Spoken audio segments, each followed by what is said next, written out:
Food Safety Preventive Controls Alliance, who's met with them and who's dealt with them? No, well, over email. Well, you have interacted with them. Didn't say go to parties with them. No. Glenn talked about how data changes. I got an email yesterday at, what time was it? 8 p.m. 8 p.m. Here's the latest data, update your slides. Nice. So I updated my slides. I have to let you know, I woke up at 2 o'clock to be at the airport yesterday, at 3 o'clock to get through customs to come to the States.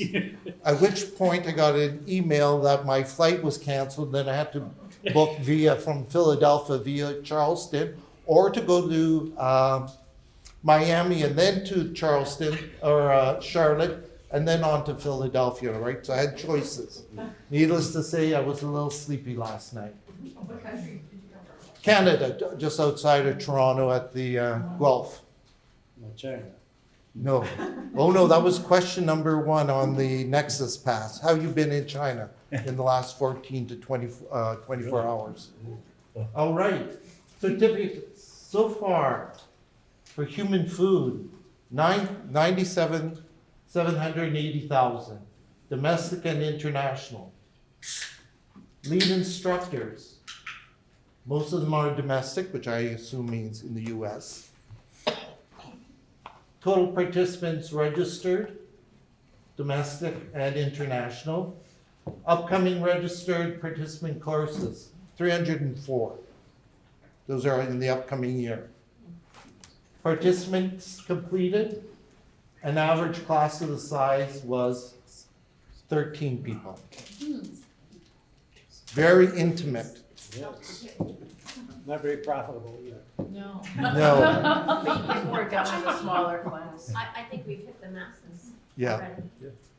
And then lead instructors completed 92, and lead instructor courses scheduled for the following year, 2020. They've scheduled only 2. Human food data.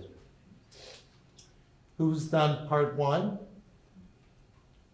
The course completions, certificates, and certificates completed.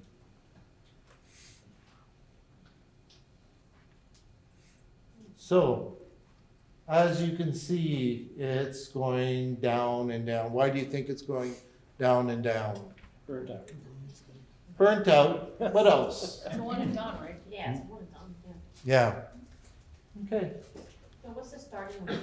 When's it start? 2015. Yeah. 2015, I got no, about 10 years ago. Got a call from FSPCA and also from the IFPTI, person named Jerry Voitola, and said, Bill, I hear you're really good at teaching. Would you come on a subcommittee? So I actually was on the subcommittee for the PCQI for human food in development. My first introduction to it was in Portland, Oregon. So I sat there in a class and I was the only Canadian there, and I'm sitting there and I'm going, what am I doing here? Well, they're paying my way to Portland, so here I am. So after the 3rd slide, I put my hand up and I said, let me guess, this slide deck was created by regulators and academia. They go, yes. I said, and who's the target audience? This is too much verbiage. You have to simplify it and use color and graphs. So that was 10 years ago, and then they started. Does anyone know Jenny Scott? Yes. I work with Jenny Scott. For domestic, trend line also is, as you can see, for human food. For international, it's going up, but it's been lately dropping off. Here we go. Human food instructors. Right? Surprising. with the number of food that is, where in the United States is very much like Canada, where do we import a lot of our food from? Well, south of the border, a lot of our produce comes from California, the US, and also from Mexico. Human food certificate by countries, 3,000. 664. Like France is just way out there, but ahead of the wave.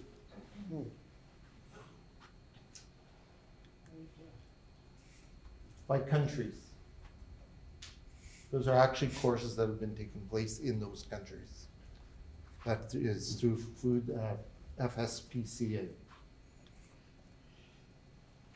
For animal food, total, domestic, and also for total participant course registered.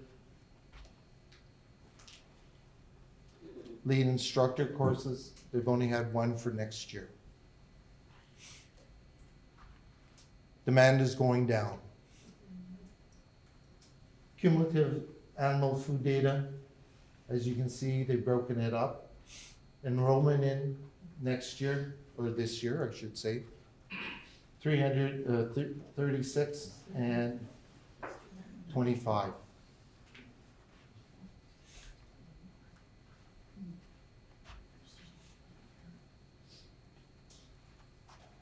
In the beginning, everybody wanted it, right?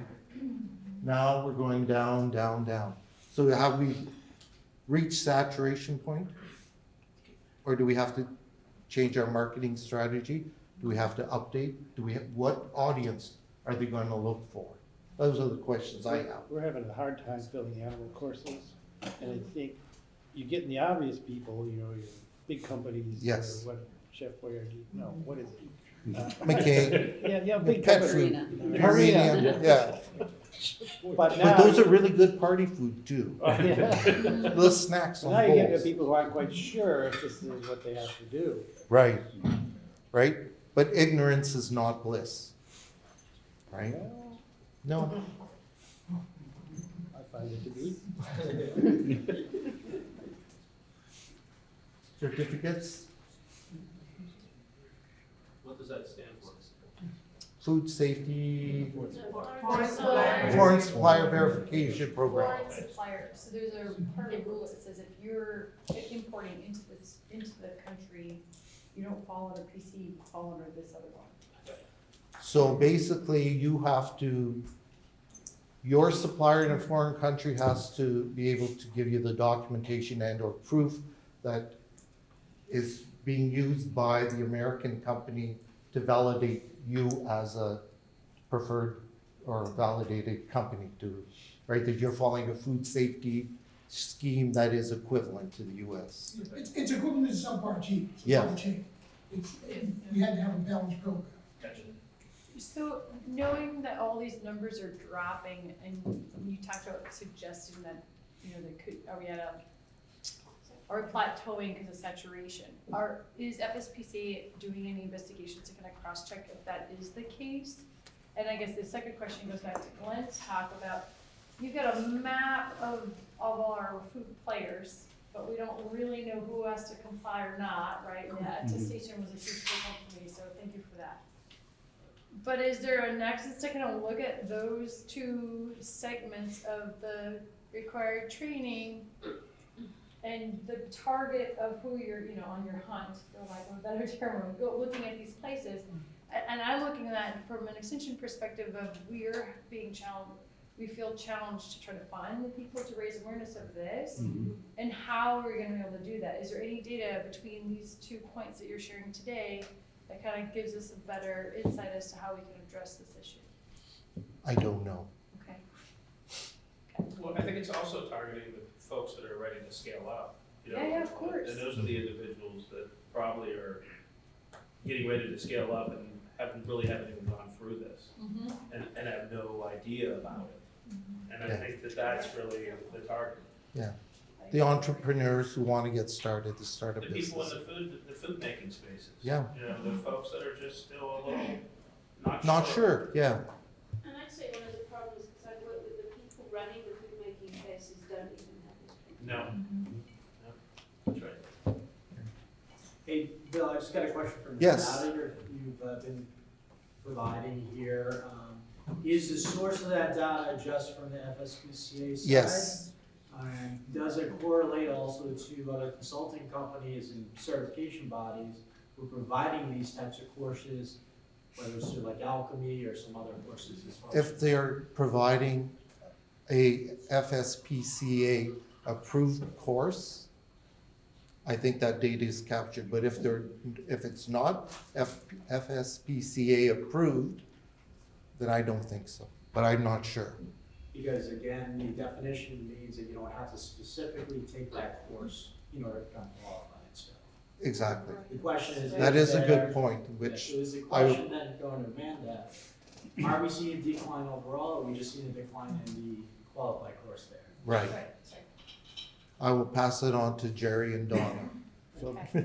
But I also would think the FSPCA should consider, I think at some point they need to reconfigure the course. Because I can tell you on my side of the house, we started our first course in 2016. We have done about 5 iterations because each year you learn something new. And so people that took your course a long time ago, they're probably not caught up with the new guidances out Yeah, there. exactly. Okay. The one problem I had when I worked on the intentional adulteration, we were in Washington, and my suggestion is, well, there is no color. This course is boring. I fell asleep after the 3rd slide. It's number 3, right?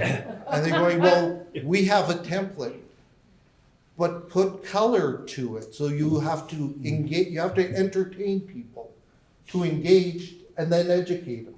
Mr. Bill's triple E formula works all the time. Entertain people, as I am now.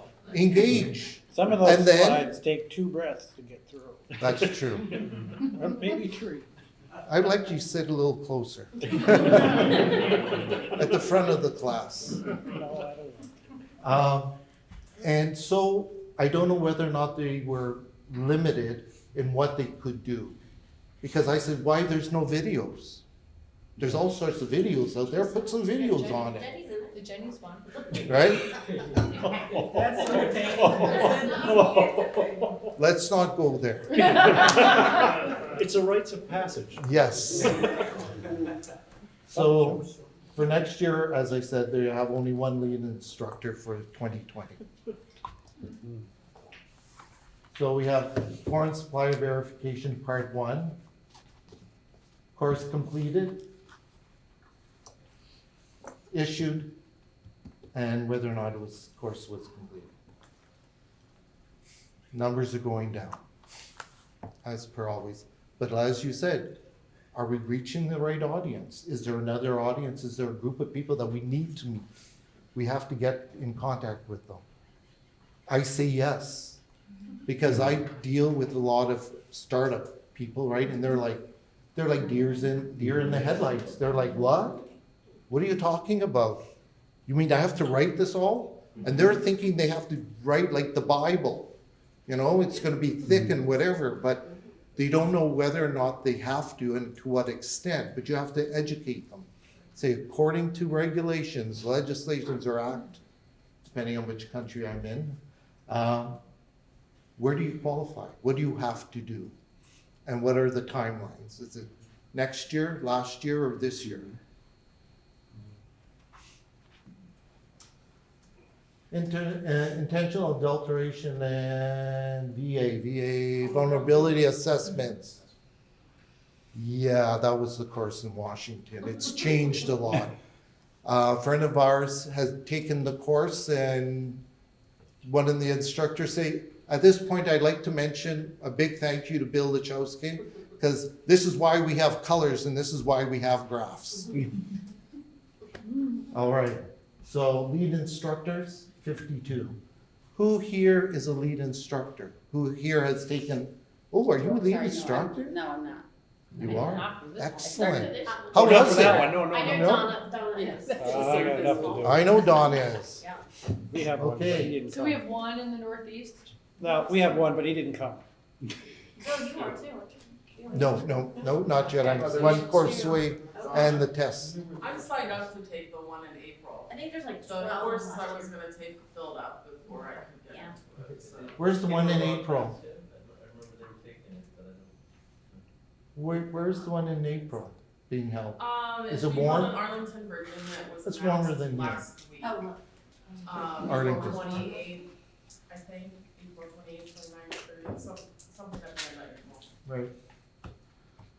Registered, sorry. This one, you have to take an exam in order to qualify to be an instructor, I'm sorry. Oh, no, that's, You have to qualify to take the lead instructor course, you have to pass an exam, it's a timed exam.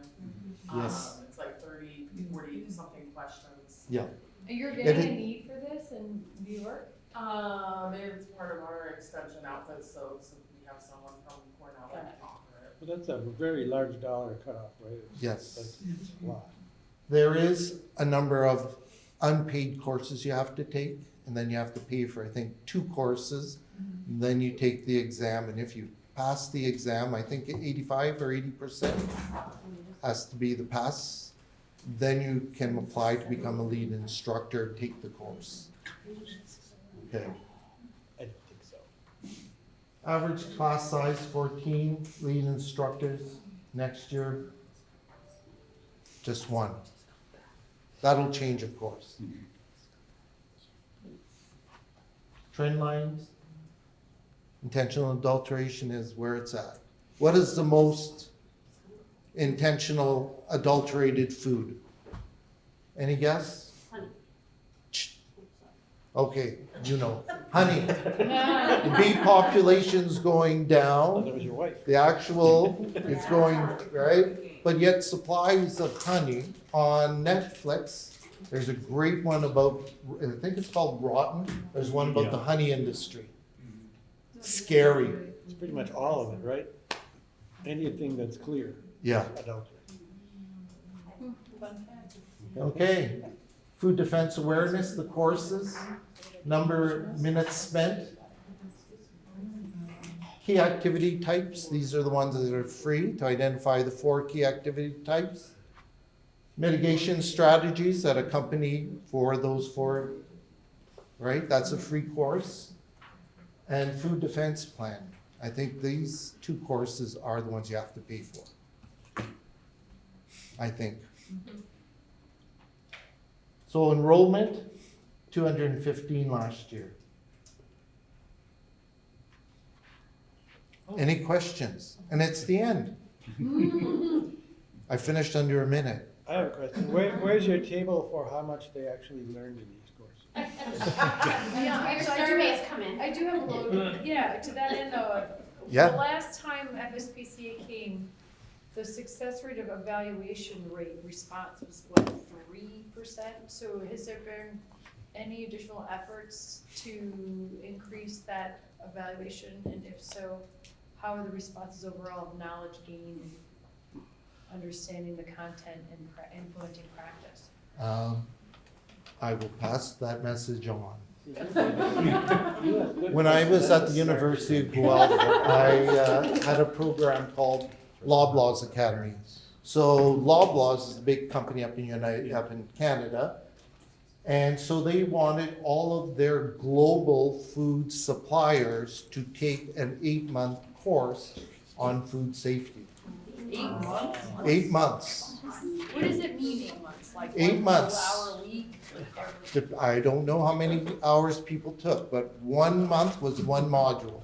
I gave them, they have to read, every week they had to read an article and respond on what they learned from that article. Did they do And- graduation? Yes, we had a graduation online. Throw the hat and It all? was all just, in just pictures. So there was that group there. What we did was sent out a survey. They said, we asked them, who did they talk to and who did they share their information that they got from the course? Number 1 was their inspectors. Number 2 was coworkers, very closely. Number 3 was their suppliers. Right? Because as they went through each of the modules, they had to base it on their company. So when they went to the allergen course module, I said, in your facility, you're now gonna have a product that has an allergen. What are you going to do? Right, so they had to write an allergen management plan. Then at the end, you had a food safety plan when they were finished Right. the 8 I months, told you. right? Put them all together, get a plan. Okay, Get plan, get plan. thank you very much.